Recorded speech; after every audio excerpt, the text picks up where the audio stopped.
Targaryens love their dragons, but why do other Valyrian houses, like the Velaryons and Corlys Velaryon, not get dragons? Why don't they get to be dragon riders when the Targaryens do? Well, the answer is a little complicated. Because it's possible that they might not be able to, but also historically they just were never one of the families allowed to have dragons. Now, a common misconception is that if you were Valyrian, if you were from Valyria where dragons were, you had the potential to own a dragon. But that is simply not the case, because even in Valyrian society, there was a hierarchy.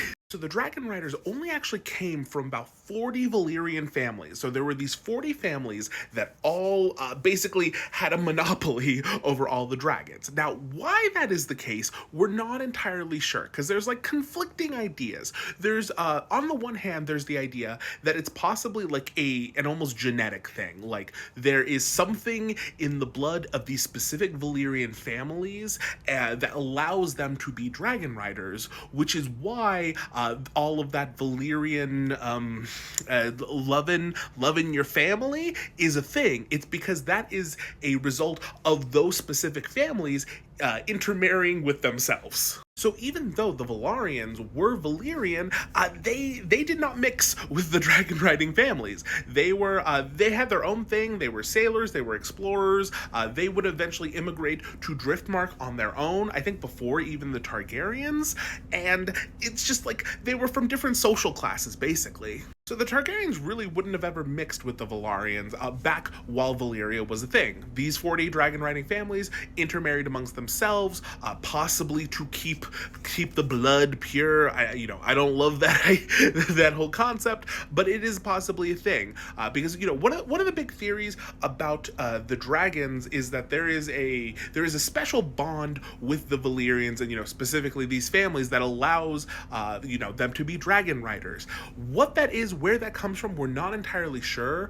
It is theorized that it is something to do with blood. Like blood magic was done and possibly some kind of like mixing of like dragon and Valyrian blood together, which is what is like allowing that bond to exist. It also might explain why every once in a while you have Valyrian women who lose children, and when that happens, the result of that, the baby has like dragon features and is very odd. So a lot of people think that's because there is literally like dragon blood in these people. That's what makes them weird. That's what makes them magical. And so if you believe that, even if the Velaryons were presented with dragons, they wouldn't be able to claim them because they don't have that genetic tie. At least back when Valyria was a thing. Now, in Westeros, things are a little bit more complicated. But let's not quite get to that yet. We will get to the Westeros part, because I do want to mention that the other idea, which will also play into the dragons once they get to Westeros,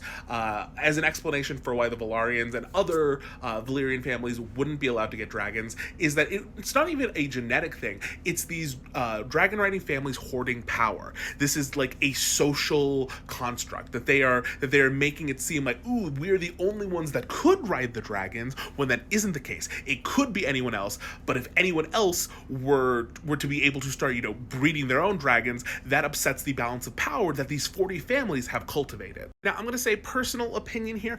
I think it's probably a mix of the two ideas. I do think that there is probably something to the fact that I just think that there is like a weird genetic, magical, whatever mixing happening. I think that is the reason why Valyrians in general like have a specific bond with their dragons. I think it explains the weird thing with the kids sometimes being born and not living with like the dragon parts. It feels too connected to like fully not be a thing. But then again, I'm sure that because we know that Targaryens fathered a lot of bastards over in Westeros, so you have to imagine that with these 40 powerful families with all of this privilege in the world, you're telling me that at no point they went out and accidentally made a child with someone, sometime? And if that's the case, then the even with the genetic thing, the genetic ability to then, become a dragon rider could exist outside of those families, amongst the small folk, if you will. So it's very important for these families to keep up the mystique, to keep up the aura, and almost like propagandize the idea that they are the only ones that can do this, so that no one else tries, because it's very bad. It's very bad. We're the only ones with the ability, damn it. And so you can imagine when the Targaryens eventually do make their way to Westeros, the Doom of Valyria happens, and then the only dragons left in the world are theirs, they're going to be extra protective of their dragons. There is no incentive to try to share this very potent power that they are the only ones that control it. But here's where things start to get a little sticky. After the Targaryens, leave Valyria, they set up on Dragonstone, they survive the Doom. After they're there isn't always the opportunity to do, the Valyrian tradition of marrying, your siblings. Now, sometimes it happens. Sometimes there are enough siblings for this to go around. Hey, Aegon. Hey, Visenya. Hey, Rhaenys. But prior to this, there started being intermarrying with the Velaryons. Because the Velaryons at this point are one of the only Valyrian houses besides the Targaryens to survive the Doom, and they live very close to the Targaryens in the Blackwater Bay, because the Targaryens are on Dragonstone and then the Velaryons are on Driftmark, and those two islands are not far apart. So there are a number of marriages over the years where, people start marrying back and forth. Even Aegon the Conqueror and Visenya and Rhaenys, their mother was a Velaryon. Their mother's name was Valena Velaryon, and a fun fact about her mother was a Targaryen, because again, they'd been just kind of going back and forth because options were now kind of limited. But even at that point, even though there is now probably the potential, because there's been enough mixing of the blood at the very least, for the Velaryons to maybe be able to try to claim a dragon, the Targaryens are not going to offer that up. That is giving someone else a leg up that they really don't need to. The Velaryons are on their side regardless. Why give them dragons and, possibly have an enemy down the line who has as much power as you do? So the dragons become a very closely guarded thing with the Targaryens. Even amongst themselves, Jaehaerys Targaryen would not let most of his kids claim dragons. He was very specific. He only let a few of them become dragon riders themselves, and it isn't until after Jaehaerys with Viserys that you have, the big explosion in the number of dragon riders in the family, and also the first Velaryon dragon riders. Now, I did say a second ago, that there is the potential that maybe a Velaryon could be able to, but we're not entirely sure. Again, we don't know, how fresh the intermarrying needs to be for it to be potent. We read in Fire and Blood, and we also saw in House of the Dragon that you can have some Targaryen blood in you and still not be able to claim a dragon. So someone like Corlys, would never try. It's not his place. He doesn't know if he could. It's very confusing. But when he marries Rhaenys herself, a Targaryen who is a dragon rider, it makes sense that their kids now have, enough of the blood. If it is a blood thing, I know I keep saying, but if there is a litmus test to it, it's probably that. But the kids are genetically, close enough to their dragon riding mother that they could probably be dragon riders in their own right, and then they are. And so with those two, with Laenor and Laena Velaryon, you have the first non-Targaryen dragon riders since before the Doom. And had the Dance of the Dragons not happened, I think it would have been a very interesting thing to see going forward, because dragons are no longer the sole purview of House Targaryen. So how is that going to manifest going forward?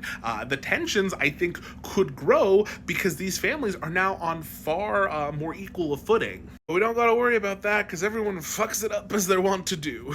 Okay, and then two quick notes on the two people that kind of complicate this whole scenario with who can and can't claim dragons, and that is Adam of Hull and then Nettles. Now, Nettles seems to have been cut from the TV show, which is very sad, but Adam of Hull is there, and Adam of Hull is a bastard, at least according to the TV show, of Corlys Velaryon, and he's able to claim a dragon. That is a little confusing because up until now, we've seen that only people with direct ties to a Valyrian dragon riding family has been able to do that. Now, in the book, it's a little more ambiguous because you don't know if Adam of Hull is Corlys's bastard or if he's Laenor Velaryon's bastard. And if he's Laenor's, that makes sense then because he would be Rhaenys' grandson, and so, okay, dragon rider. But then you have Nettles, who is seemingly not Valyrian at all, and somehow claims a dragon, possibly not through a trick, but they call it a trick. She lures Sheepstealer by giving him sheep, and then eventually he's just cool around her. And so that possibly lays credence to the whole thing that the blood purity thing is all bullshit. Again, we don't know. We really just don't fucking know. Also, Monday, January 27th, a new episode of the podcast is coming out, so make sure, you check in all the places. Okay, goodbye!